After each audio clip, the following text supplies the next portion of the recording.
እንዴት ባዶ ሳህን ሊኖር ቻለ? እንዴ ኬክ? ምን ኬክ ብቻ? ሻማስ? ኬኩ የት ነው የሚቀመጠው? የት ነው ያስቀመጥኩት?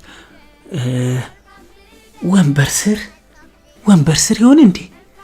አረ ሳይሆንም መጋረጃው ጋር ነው እንዲያስቀመጥኩት። አረ ልቤ ጠፋ። ኬኩን የት ነው ያደረኩት? ረሳሁት እኮ ያስቀመጥኩበትን ቦታ። ሉምባ ግራ ተጋባ። የት ተቀመጠ? በቃ የቀረኝ ቦታ ፍሪጁ ውስጥ ነው። እዛ ማቀዝቀዣ ውስጥ አስቀምጬዋለሁኝ።